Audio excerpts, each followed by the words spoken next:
Hey gamers, Mugluck here, and this is the next video in the Let Me Solo Heal series, where I am going through and trying to solo heal as many of the raid bosses as I possibly can, using the Lingering Light Druid, simply because I just really do not have fun. My brain does not make the happy juice while I am playing the new Forced Alacrity rotation. Like, I would rather play a different class or a different game entirely than do that at this time. Lingering Light allows you to go into Astral Form much more often, and your healing output is much higher. In the diciest of situations, when I leave Astral Form, I can go back into it after like 2 to 3 seconds. So rather than 50% uptime in Astral, it's like 80% on some occasions. Not always, not always. Now, this one is, of course, VALE Guardian. Now, at the time of recording this, I have completed Wing 1, 2, 3, and 4 in the Solo Heal project. But, you know, you guys have seen me do a couple of fights on YouTube so far. VALE Guardian was the hardest one of everything in. Ironically, the Raid 1 Boss 1 in all of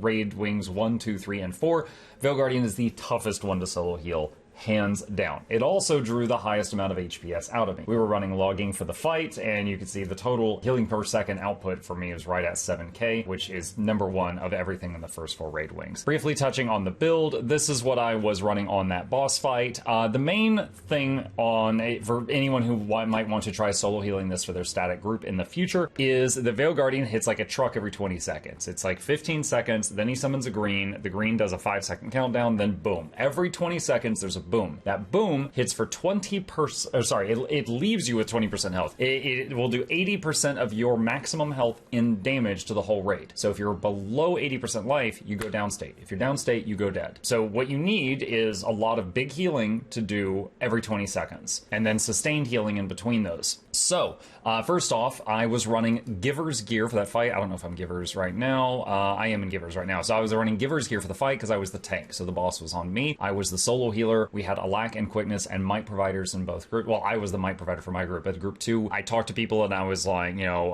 how much Might do you think you generate? How much Might do you think you generate? We should have had 25 stacks for group 2. I should say should have because we didn't, but, you know, pug life. I had people that said they could provide boons and they were not providing them with 100% uptime, but that was the pug experience. During the fight, Glyph of Rejuvenation and Astral Form is a big heal on everyone around me with a 20-second cooldown. Perfectly lines up with the greens. Glyph of Alignment and Astral Form is another big heal on a 20-second cooldown. Lines up with the greens. And Invigorating Bond, which is using your pet's F2, is a big heal with a 20-second cooldown, lines up with the green. So I tried to have at least 2, if not all 3 of those ready for right when the green happened, which would just slam a whole bunch of heals on the raid. And of course, Celestial Avatar, I could go into that between 1 to 2 times between each green. Now, I know that some people are going to say, if you had to occasionally save your Celestial Avatar for when the green was about to drop, then you're getting less out of Lingering Light. Why didn't you just bring Grace to the Land?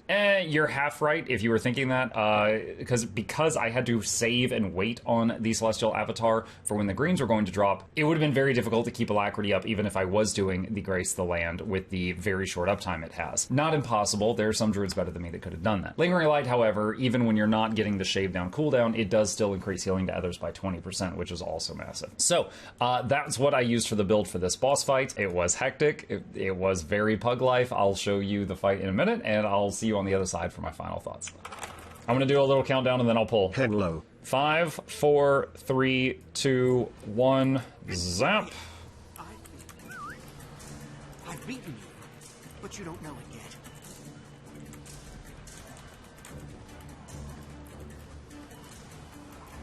Another.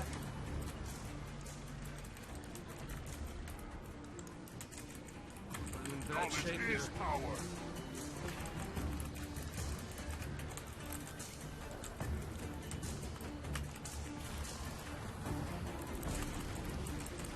Fleet storm.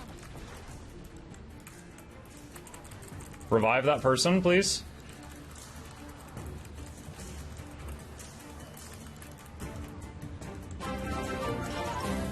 Calm before the storm.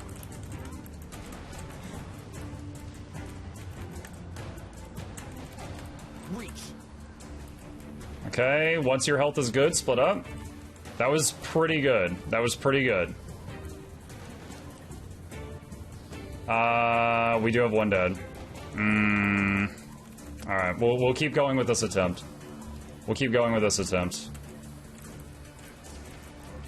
Why won't anyone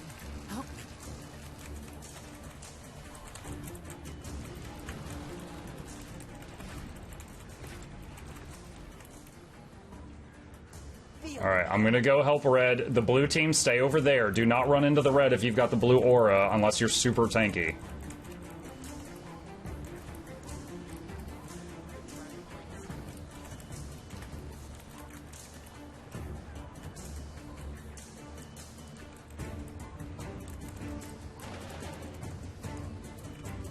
I chose you.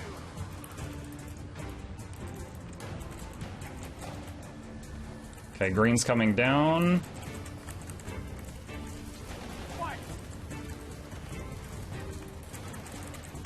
Watch out for the ports. Okay, get off of that tile.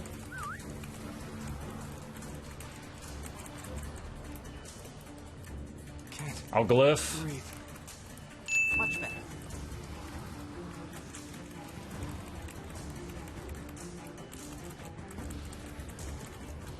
History is mine.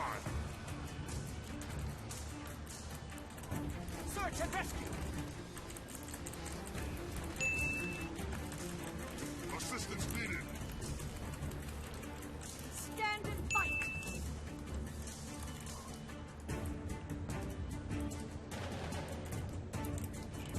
Oh, it took a while for them to appear.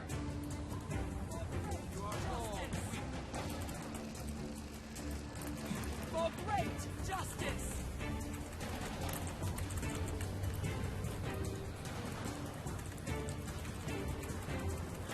Calm before the storm.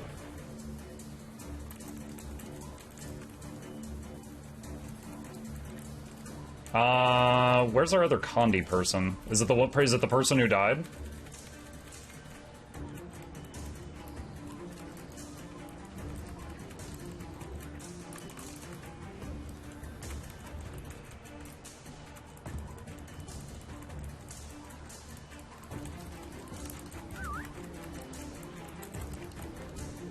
Okay, we're gonna fight near the middle. There's one to remember me by. Stand in this, it's free. I'll knock the red away. In readiness, stillness. CC the boss. Someone pulled a red, back away. Someone pulled a red, back away.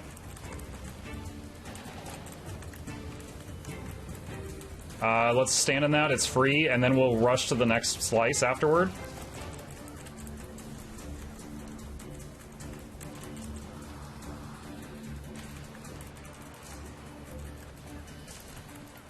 My pet's reviving that person.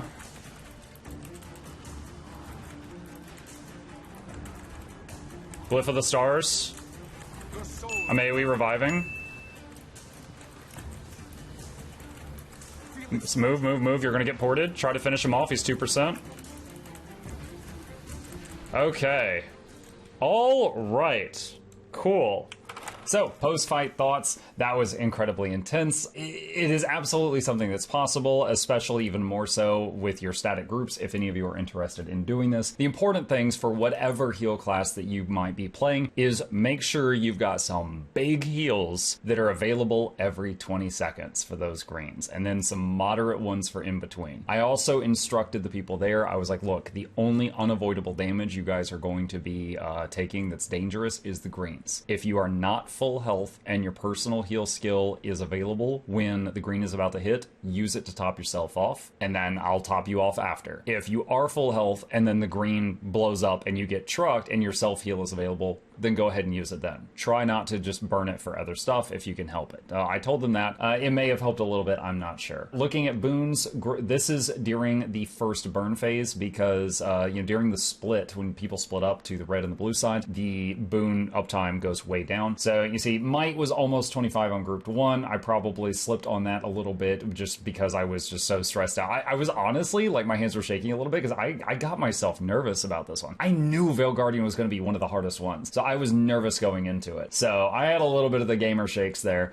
So I was slipping on Might a little bit. Fury and Prot and Regen were all near 100%. Vigor, freaking Druid can almost cap vigor these days if they're using water spirit, but we used to be able to do it 100%, so that we lost that in the last patch. The other group, though, my group was not getting great quickness. Our quickness provider needed some work. We had I think it was a firebrand that was slipping a little bit, and then the people that told me they could upkeep 25 might while doing DPS in the second group, they were not able to do that. We actually made some adjustments on the way to the boss fights that were after this, trying to fine tune it a little bit. We were on Discord, just communicating and stuff like that, trying to fine tune what we had to squeeze as much out of it as possible. But there was definitely a varying level of experienced people there. But yeah, it was a very fun fight. It was very stressful. Definitely want to go into it as prepared as possible. I believe on that encounter we did not. I was considering bringing because I had the Ascended Feast that gives the Power Feast, the Colony Feast, the Healing Power Feast, but then the Peppercorn ones also do minus 10% damage taken, which is huge because it stacks with protection. I had a set of those ready on standby if we didn't kill it within like 1 or 2 attempts, and I think that was like the second attempt. The first attempt, one of the Firebrands of the Reapers just pulled reds on us immediately and killed us.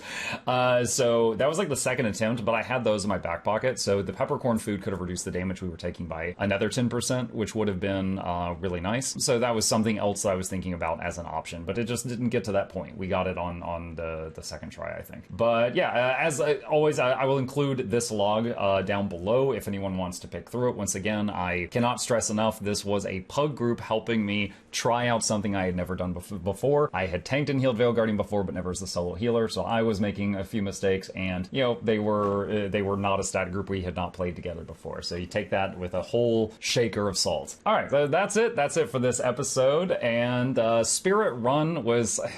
Solo healing Spirit Run was kind of a joke, so I believe the next video will be Gorseval, and I look forward to seeing you there. He made Heelblade Sworn popular, he tries to make non-Elec Druid popular, and now this. Dude needs to be stopped.